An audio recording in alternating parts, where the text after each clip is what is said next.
There is a very interesting war going on right now that is being fought that the world has never seen, the planet has never seen before. This is the war being waged against masculine impressiveness by feminine incompetence. To be a bit higher resolution, when I talk about feminine incompetence, I'm talking about the degenerate, perverted, mutated form of feminine psychology that defines proclivity to abide in left-wing authoritarianism, which of course then is correlated with resentment of impressiveness, resentment of meritocracy, resentment of the individual and all forms of understanding objective truth. But recently there has been a series of events which has made this war completely undeniable, and I'm going to analyze what's going on for you so that you can understand and recognize what's happening to our society. Here I'm going to show you Andrew Tate talking about what it is like to have losers, complete losers, dedicate their life energy to you and say the opposite of the truth, and then I'm going to expound upon it because this is very interesting. There are people currently that say Andrew Tate, who is superior to them in every metric of human achievement, physicality, impressiveness, finances, capability in all domains, network, women finding him attractive, men respecting him. You find people that feel as though they are compelled to say he is a loser. You find people compelled to say Elon Musk is a loser. I'm not talking about normal haters, and I'm not even talking about trolls. I'm talking about a new phenomenon the world is witnessing that is driven by a hatred, a ravenous hatred for masculine impressiveness specifically. When you hate somebody, you're the one who swallowed the poison. If they don't care whether you exist or not, they win, right? Apathy is a superpower. My haters try and send negative energy my way, and it just... You see this with the endless Anon accounts that have dedicated their lives, and I mean dedicated all of their life energy to tweeting every single day for months on end. And you know how it started? It's bizarre and very sad, but it started with them saying one thing that was so blatantly untrue, people just started commenting underneath their posts, calling them an idiot. And then they thought to themselves, this is the most interaction and attention I've ever gotten in my entire life because they're virtueless, they're meritless. I don't know what that's like, but it must be absolutely brutal. So in order to feel that attention, they make non-stop tweets about Andrew Tate. They do the same thing with Donald Trump. They do the same thing with Elon Musk. People that have made it their entire identity on Twitter to just tweet things that are the opposite of the truth. This is what Tate's describing here, and then we're going to go to the next level. It bounces right back and ends up in their heart. Because they're like, he's a bad guy. And then everyone loves me and my life is fantastic. And they get mad about that fact. Exactly. And you see that happening progressively. These people are getting more mentally destroyed. You don't see it just with the peasants. You see it with people like H3. You see it with anyone who is required to lie constantly in accordance with the radical left-wing ideology that tells them to despise all objective frameworks, including morality. And they end up just hating their lives. Like, I can sit with somebody and hate 95% about them, but the 5% I do like is valuable enough for me to sit with them. I can sit with people who I think are idiots in many, or I disagree with in many regards. However, they have that one attribute that makes them worth speaking to. To sit and say, Andrew Tate, he's disgusting. He said women can't park. So you don't want to listen to anything I say about motivation. To me, that is more disgusting on a level deeper than that. Because the people that say that have destroyed lives. They are fat, they're overweight, they are losers. There's nothing remarkable about them. You do not want to hang out with them. You don't want to learn anything from them. Because if you become even 1% more like them, then you become 50% more of a loser. Every single person that lies about Tate is like that. And so what they're saying is not only are they willing to lie, they have resigned even trying to better themselves at all. They've become the ultimate nihilist. They've said, I'm going to sacrifice my life on the altar of degenerate feminine reality denial, on the altar of incompetence. I'm going to show you undeniable proof of this here in a moment with Trump.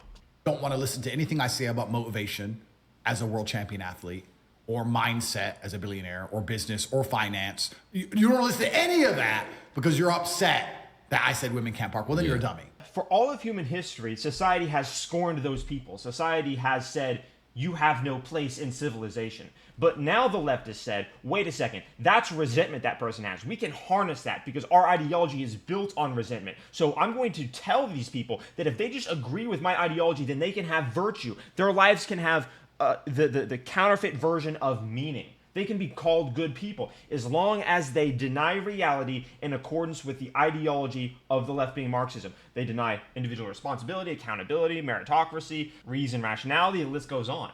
And this is becoming a new phenomenon that the world has never seen. I'm going to connect some dots for you here. You're the guy who picked on you your whole life. I get it. I'm big and cool and strong and smart and you're a dork. Exactly. I totally understand. Anyone on Twitter, these anon accounts who hate me, etc. Bro, I get it. They are nobodies. Nobodies. And they can't. And their entire identity is not just hating. It has now become saying the opposite of the truth. There are people whose existences are solely defined by saying the opposite of reality. You guys got to understand that now. There are people who exist purely as agents of anti-truth. Trump is a billionaire, highly respected, highly loved, and objectively impressive in multiple domains. Every symbol of his impressiveness is a thorn in the side of these destroyed people, these anon accounts that, as Tate says, struggle to pay their bills, live lives based truly on resentment, and only saying the opposite of reality. Trump has a golden skyscraper with his name on it and an American flag symbolizing freedom in the heart of the destitute, intellectually bankrupt city of New York that is leftist. This building is a reminder to leftists constantly that they are literally wrong, that they are literally losers in comparison to the billionaire. By the way, if you notice, Google, as a left-wing forum, that it has changed when you type in Trump net worth Forbes, it's making a political statement about the money that he owes. Anyway, everyone besides like 10% of the population that is mentally destroyed to the point where they hate truth every single day, maybe it's more like 20%, understand that this is completely political persecution. It's utterly corrupt. It is insane on every level of analysis. But anyway, back to the story. In the heart of this leftist, morally bankrupt city that hates truth, objectivity, competence, and morality, there is a golden skyscraper as a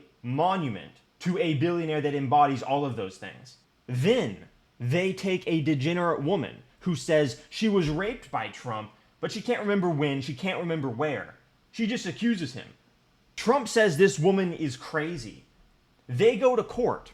The court finds that, in fact, he didn't rape her, but he is now liable for slandering her because he called her crazy. So you see the platforming and worshiping of female incompetence. But then, because the gleaming symbol of his competence is still there, they have to come up with some sort of made-up attack. Okay, let's say the palace worth $1 billion is worth only $17 million, and he broke a tax law in saying that his property is worth this, even though it's not fraud in the least to say, this is what I value my property at, because value is predicated on what someone would pay for it, and just to replace the land alone would cost $700 million. But the facts aren't important to the leftist judge who said it was her mission to go after Trump. A fat, deformed, ugly, incompetent woman is the exact archetype they would use to conduct warfare against competent masculinity. They worship at the altar of incompetence, of deformity, of perversion. That's the reason why you see anon accounts tweeting things like this, basically saying openly, we want to not only steal the property of people we disagree with. So the left is openly totalitarian. We are not two sides of the same coin. One side is authoritarian, totalitarian. They're saying that if you disagree with us, we think we should be able to take your things, persecute you. They are openly evil. The left is at this point openly evil. But on top of that, they're saying we should turn his tower, the symbol of his impressiveness, of their wrongness, into an abortion clinic and immigration assistance center, or whatever, basically trying to pervert it. They are enraged by these symbols of their failure. In the same way, these degenerate women anon accounts are enraged by Andrew Tate. There are several accounts, actually dozens and hundreds of anon accounts that tweet every single day and have for the last several months about how Andrew Tate is a loser, completely inverting reality. Even though 95% of the population knows he's innocent, is aware of the fact that it's all made up, but it's the same thing with Trump. So, back to the story of the warfare against masculinity. The people conducting warfare are overweight, ugly. Look at the rolls of fat there. Oh my gosh. IQ below 100 as well. So they make up an exorbitant number, a number absolutely insane and actually prevented by the 8th Amendment, which says excessive bail shall not be required nor excessive fines imposed. And the 450 million is a definition of excessive bail. It's absolutely just completely incoherent. So what's going on is the definition of excessive bail. $450 million for bail is beyond literally insane for an alleged tax violation, which isn't even a violation, with no victims and no crime committed. These people are deranged and insane. But reality is uninteresting to these people. Reality is nothing more than a barrier. It's a form of oppression. And so you see leftists, almost as if they're getting ready to celebrate the Super Bowl, getting ready to celebrate what won't happen on the 25th. As the New York Times says, this embodiment of unimpressiveness will start trying to seize the symbols of impressiveness created by masculine competence. The reason why it won't happen, in my opinion, is because there would be a civil war. If the left starts taking property from people they disagree with, then the game is no longer playable. Then coexistence is no longer possible. People will look at this woman and say to themselves, I don't want a destroyed, wrecked, unimpressive, fat woman has fat rolls and an IQ below 100 to take my things if I disagree with them. This is the definition of tyranny. Leftists, on the other hand, are saying we are pro-tyranny. We are cheering for this like it's the Super Bowl. They're going crazy. It is the exact same type of hate that Andrew Tate is talking about when he describes these people that are completely deranged and broken. He says he understands where they're coming from, and I understand that these people have miserable lives. I talk about it all the time. I expose it for all of you. But it isn't just losers hating winners. It isn't just trolls. This is a war that the world has never seen before. Literally in the history of humanity, whether it be the Roman Empire, the Mongols, any empire going to war, masculinity has never been the enemy. Never. Today, masculine impressiveness is now the enemy. And this is the new modern warfare. Is feminists with blue hair who are virtueless, meritless, hate capitalism, hate individuality, hate free speech, are pro-authoritarianism, taking up sniper positions with sniper rifles made of counterfeit virtue, saying, look, there's a symbol of masculinity, let's throw a lie out there. The leftist position actually requires people to say the opposite of the truth, and this is the reason they are leveraging those who already hate reality, already are losers, and says to them, you can be you can have status, you can have virtue, you can have the counterfeit identity if you just say the opposite of the truth in accordance with their ideology. Of course, that makes those people cowards that take the left up on that offer. But I really want you guys to think about this. A degenerate woman who's created nothing, unimpressive, a symbol deliberately selected as a symbol of unimpressiveness in this trial, to demonize, attempt to pillage masculine impressiveness. Again, this bond is in direct violation of the 8th Amendment. So a rogue, incompetent woman may attempt to seize his golden skyscraper. It couldn't get more archetypal. Golden skyscraper, his name on it, American flag, deformed leftist, spends 100% of her time enraged by this. It couldn't be more archetypal. So that's the story, guys. The war is against masculine impressiveness. When they see these men, they're destroyed. They're infuriated. They're enraged beyond comprehension. Because what they look at is a physical embodiment of how they're wrong. It's why they're enraged by Andrew Tate. It's the reason why they had to lie about him endlessly, slander him endlessly. Because when they see he's adored by supermodels, when they see women want to be with tall, masculine billionaires who can fight and are respected universally by men, it judges them for their inadequacy. When they see a golden skyscraper in the heart of a leftist wasteland that hates capitalism and meritocracy, demonizes masculinity as toxic, and it has his name in golden letters, an American flag, and the building's worth hundreds of millions, they're infuriated by it. They're judged. We are living with people that are currently the equivalent of Nazis, but on the left. The only thing holding our country together is the fumes of Christianity, the Second Amendment, and states that aren't openly communist. Those are the only three things that are preventing utter catastrophe. Because in all the catastrophes of the world, the people committing the atrocities have considered themselves good people. They've been virtueless, they've been evil, but they've considered themselves the good people. That's exactly what you're seeing here. Virtueless, empty, in this case, worshiping at an altar that has never been seen before, the altar of incompetence. It's beyond perverse, but that's what we're saying. Leftists are worshiping at the altar of incompetence. You even see it here. Look at this hashtag. Trump is broke. Trump has a net worth of $2.6 billion. Leftists say the opposite of the truth. You have people that are compelled to say the opposite of reality. You have people tweeting that, here, let's see. You have the degenerate anon female accounts tweeting their psychopathology. I mean, just look at this. Look at this. Degenerate female anon account, just like the one Tate was talking about, tweeting pictures of a concentration camp or prison, virtueless, meritless. This person's done nothing but say the opposite of reality, and this is the type of thing that they're doing. Oh, look, another skyscraper of Trump. This one's in Chicago. They want to steal his property and pervert it by putting the name of incompetent women who baselessly accused him of a crime which he didn't commit, and then got awarded money despite being found out to be lying in a court that was presided over by an incompetent woman driven by resentment, elected, as she was saying, to go after and persecute Trump. These people are admitting their totalitarianism. The left is openly totalitarian. You guys must understand this. Same degenerate leftists. There are thousands of these accounts. Or actually, this is a different degenerate leftist, but there's still thousands of these accounts. Inverting truth. There it is again. I'm just going to show you guys many examples.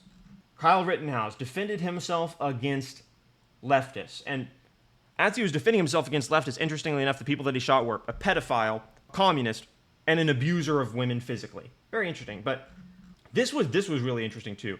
So leftists are now tweeting videos of men being impressive. Trump as an alpha male, tall and everyone, bigger than everyone, presenting the most powerful country in the world. Yeah, I have thousands and thousands of nukes. You guys are all less important than me. I'm much richer than all of you anyway. Pushing past the leaders of who gives a fuck which countries. They're tweeting this video and saying embarrassment. They are called to pervert reality. They are called to hate masculine impressiveness. This is a new theme, which you must realize. Another degenerate account. It's very odd to see the blue hearts as well. So, of course, the totalitarian evil is shrouded in fake virtue and counterfeit virtue. It's absolutely eerie. Again, we are living with people that currently are only held back by the fumes of Christianity, the Second Amendment, and states that aren't completely communist. We are living with people that want to put you in jail, that want to take your things if you disagree with them. They want to politically persecute you. They want to take your children. They will say the opposite of the truth and call it reality. They will openly lie. They will openly lie. They will openly lie, as you can see. Donald Trump has more than 2 times the money of Taylor Swift. So you ask yourself, if that's the case, then why would they tweet something like this? It's because they worship at the altar of anti-truth, of incompetence, of saying the opposite of reality. They're driven by resentment. I will continue to hammer this home as the election approaches so that people can see it. One side is openly totalitarian and hates truth, hates reality, and is fighting a war against masculine impressiveness.